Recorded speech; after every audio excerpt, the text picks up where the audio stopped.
So good morning guys. तो चलिए start करते हैं आज की यानी कि 3 मार्च के इंपॉर्टेंट करंट अफेयर्स को। देखिए पहला प्रश्न क्या है। उंग लिल ओरुवन ये किस राज्य के मुख्यमंत्री की आत्मकथा है जिसे अभी हाल ही में लॉन्च किया गया? तो आंसर होगा तमिलनाडु। और तमिलनाडु के मुख्यमंत्री कौन है? एम.के. स्टालिन। और उन्हीं की आत्मकथा है ये उंग लिल ओरुवन, जिसे अभी कांग्रेस नेता राहुल गांधी ने लॉन्च किया। ये उनकी आत्मकथा का पहला पार्ट है जिसमें उन्होंने 1976 तक के 23 वर्षों के बारे में बताया है। अच्छा, आत्मकथा यानी कि बायोग्राफी से कुछ इंपॉर्टेंट क्वेश्चन मैं आपको बताता हूं जो अभी करंट अफेयर्स में रहे थे आपके। जैसे कि यूनाइटेड नेशन के जो पूर्व सेक्रेटरी जनरल है बान की मून, उनकी बायोग्राफी का नाम क्या है? Resolved uniting nation in a divided world. Suresh Raina की है believe what life and cricket taught me. Sonu Sood की है आई एम नो मसीहा। नीना गुप्ता एक्ट्रेस हैं, इनकी है सच कहूं तो। और 15वें वित्त आयोग के जो अध्यक्ष हैं एन.के. सिंह, उनकी बायोग्राफी है पोर्ट्रेट्स ऑफ पार। हमारे पहले ग्रैंड मास्टर हैं विश्वनाथ आनंद, उनकी है माइंड मास्टर। और रतन टाटा जी की है Ratan and Tata the authorised biography, और उसको लिखा है डॉक्टर थॉमस मैथ्यू ने।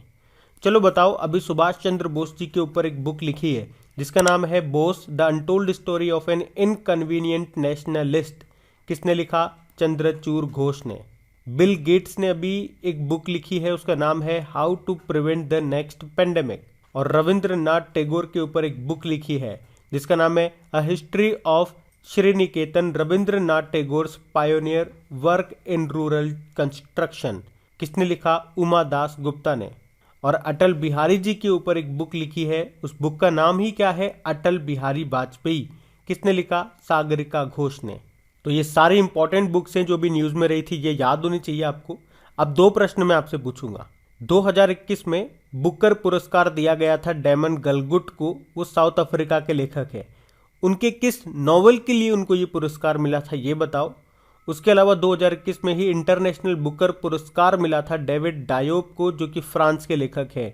उनके नॉवेल का नाम भी बताना है आपको। हम बढ़ते आगे। फिर बताइए, हाल ही में सड़क पर रहने वाले जानवरों के लिए भारत की पहली एम्बुलेंस किस राज्य में शुरू की गई? तो आंसर होगा तमिलनाडु। तो सड़क पर रहने वाले जानवरों के लिए भारत की पहली एम्बुलेंस ये चेन्नई तमिलनाडु में शुरू की गई है। इसकी शुरुआत ब्लू क्रॉस ऑफ इंडिया के द्वारा अंतर्राष्ट्रीय पशु कल्याण संगठन 4 पॉ के सहयोग से की गई है। और मद्रास हाईकोर्ट की जो न्यायमूर्ति है, जज हैं डॉक्टर अनीता सुमंता, उन्होंने इसे शुरू किया। अच्छा, आप लोग बताओ, अभी मद्रास हाईकोर्ट में नए चीफ जस्टिस मुख्य न्यायाधीश कौन बने थे? और इसी तरह से आपको याद होगा, आंध्र प्रदेश सरकार ने कहा था कि वो शुरू करेगा भारत का पहला सरकार द्वारा संचालित एम्बुलेंस नेटवर्क। अच्छा बताओ, देश का पहला एनिमल वॉर मेमोरियल कहाँ पे खोला जाएगा? मेरठ में। और कर्नाटक के बंगलुरु में अपनी तरह का पहला पशु वॉर रूम शुरू किया गया। अच्छा, क्या आप बता सकते हो अभी लद्दाख का स्टेट एनिमल किसे घोषित किया गया? तो आंसर होगा स्नो लेपर्ड को। अब देखो, बात यहाँ पे तमिलनाडु की है, तो येरा मैप में तमिलनाडु, कैपिटल इसकी क्या है? चेन्नई है। यहीं पे आपको चमड़ा अनुसंधान केंद्र भी मिलेगा। मुख्यमंत्री कौन है? एम.के. स्टालिन है, द्रविड़ मुनेत्र कड़कम पार्टी से। गवर्नर कौन है? आर.एन. रवि है। और अभी एक प्रश्न मैंने आपसे पूछा था, मद्रास हाईकोर्ट के नए चीफ जस्टिस कौन बन गए? अभी फरवरी का ये अपॉइंटमेंट है। मुनीश्वर नाथ भंडारी, नाम याद रखना। तमिलनाडु में आपको सत्यमंगलम टाइगर रिजर्व मिलेगा, अभी उसे TX2 अवार्ड भी मिला था। और तमिलनाडु सरकार ने समुद्री वन्यजीव अपराधों से निपटने के लिए मरीन एलिट फोर्स का भी गठन किया है। इसके अलावा अभी तमिलनाडु में जो काजू वैली वेटलैंड है उसे 16वां पक्षी अभ्यारण्य घोषित किया गया। और अभी सैयद मुश्ताक अली ट्रॉफी को किसने जीता था? तमिलनाडु ने ही, कर्नाटक को हरा करके। और एशिया का सबसे बड़ा मवेशी पार्क कैटल पार्क का उद्घाटन हुआ था तमिलनाडु के सेलम में। और अमेजन का पहला विनिर्माण संयंत्र मैन्युफैक्चरिंग प्लांट ये कहाँ पे खोला जाएगा? चेन्नई में। वैसे अमेजन के नए CEO कौन बन गए थे? NDJC बन गए थे। मीनाक्षी मंदिर ये आपको तमिलनाडु में मिलेगा। और सबरीमाला मंदिर ये आपको मिलेगा केरल में। अभी तमिलनाडु का 38वां जिला बना था मयिलादुथुराई। और भारत का पहला संगीत संग्रहालय ये भी आपको मिलेगा तमिलनाडु में। तो ये पॉइंट्स ध्यान रखना, बढ़ते आगे।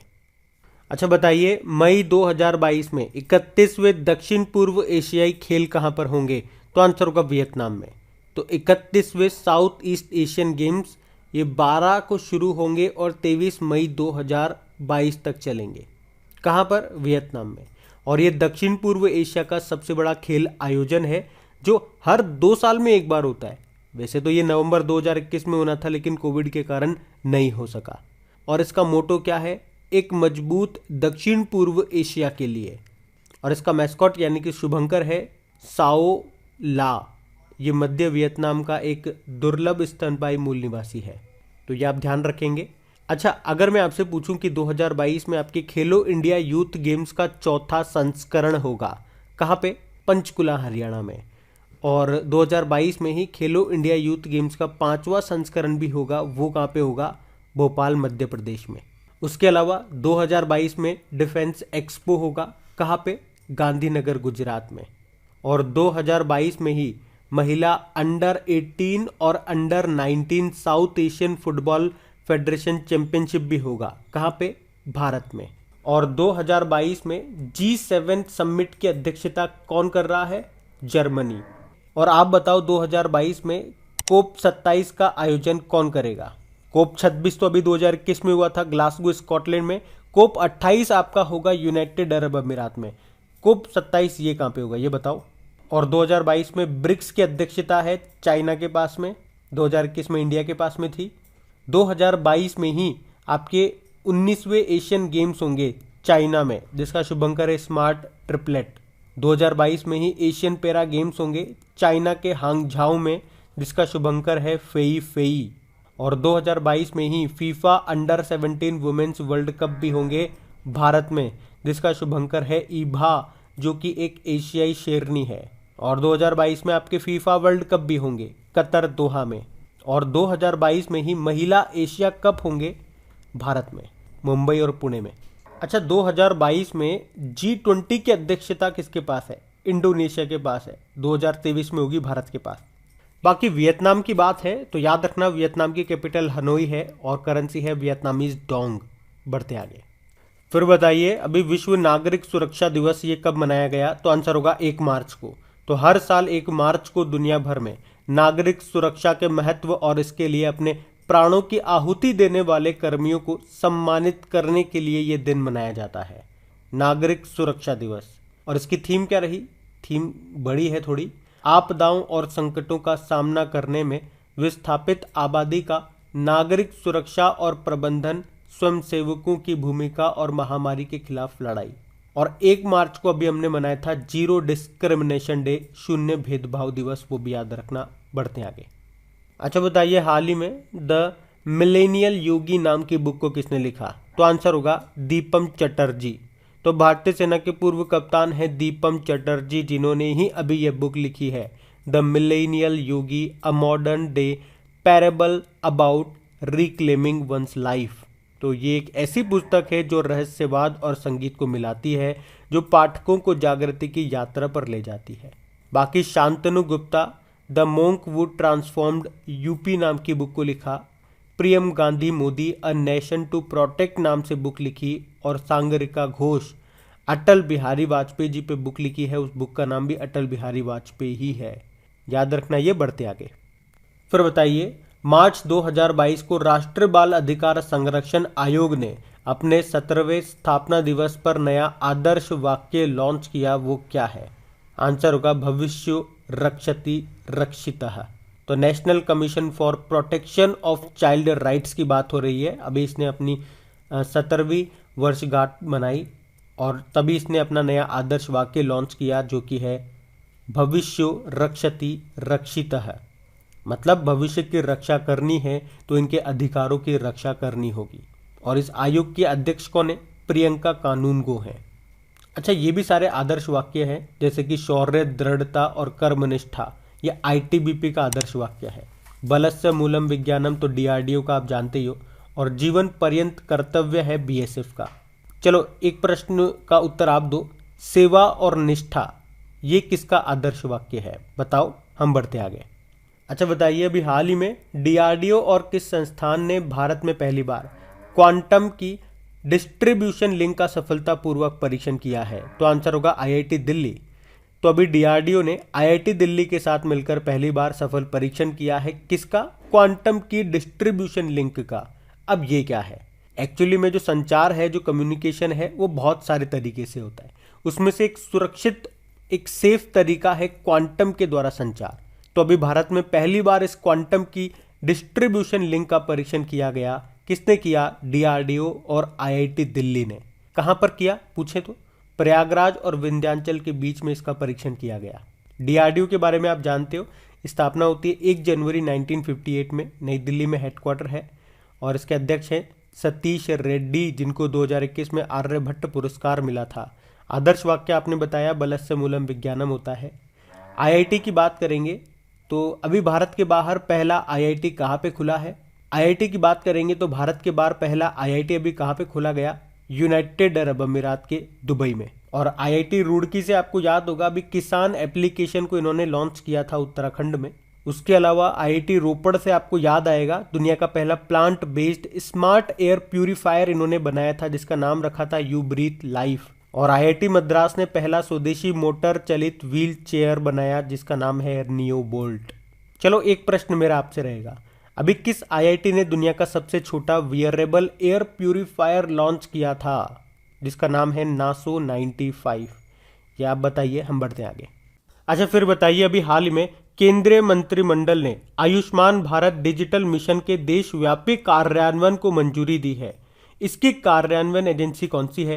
तो आंसर होगा राष्ट्रीय स्वास्थ्य प्राधिकरण।